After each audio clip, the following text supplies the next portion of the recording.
ખેડા જિલ્લામાંથી બંટી બબલી ઝડપાયા। ખેડાના મૌદા તાલુકાના ચુણેલમાં તાજેતરમાં એક પરિવારની મહિલા નામે રેણુકાબેન હિરેનભાઈ પટેલ દ્વારા મૌદા પોલીસમાં ફરિયાદ કરવામાં આવી હતી। તેમાં જણાવ્યું હતું કે મહિલા પોતાના ઘરે આવી હતી અને મારા પતિ ડોક્ટર છે અને ગામમાં દવાખાનું ખોલવું છે તેમ કહી વિશ્વાસમાં લીધા હતા અને થોડીવાર આડી અવળી વાતોમાં ચડાવી દવાનું પાર્સલ આવ્યું છે જે છોડાવવા માટે પૈસા અપૂરતા હોવાનું જણાવી નાણાંની માંગણી કરી અને 1 લાખની માંગણી કરી 50,000 પડાવી લઈ રફુ ચક્કર થઈ ગયા હતા।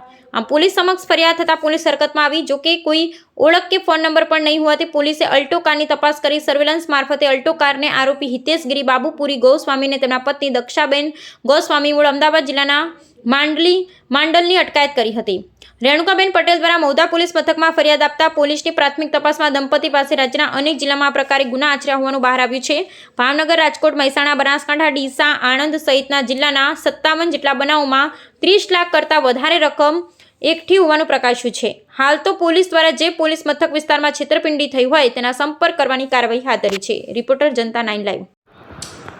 મૌદા તાલુકાના ચુણેલ ગામની અંદર એક અજાણ્યું કપલ અલ્ટો કાર લઈને આવ્યું હતું અને ત્યાં આગળ લોકોને વિશ્વાસ અપાવ્યો કે હું ડૉક્ટર છું અને અહીંયા આગળ ઘર ભાડે લેવાનો છું। એ રીતે વિશ્વાસ અપાવી અને મારું એક પાર્સલ આવે છે જેને મારા પાર્સલ છોડવામાં 50,000 રૂપિયા અત્યારે ખૂટે છે એમ કહી અને 50,000 રૂપિયા એમની પાસેથી ઉછીના લીધેલ। ત્યારબાદ એ ત્યાંથી ગુમ થઈ ગયેલ અને ક્યારેય ગામ પર પછી આવેલ એમ 50,000 રૂપિયા વિશ્વાસમાં લઈને વિશ્વાસઘાત કરેલ છે। એ બાબતનો ગુનો મૌદા પોલીસ સ્ટેશનમાં 618/25 BNS કલમ 318(4), 319(2) અને 54 મુજબ રજીસ્ટર થયેલો।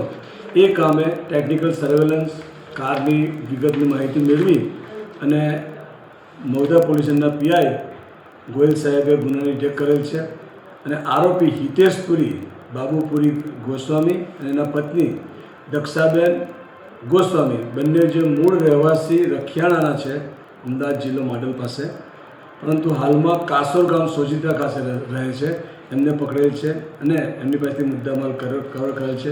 એમના ગુનાહિત ઇતિહાસમાં આ રીતે લોકોએ ઘણી બધી જગ્યાએ છેતરપિંડી કરી છે।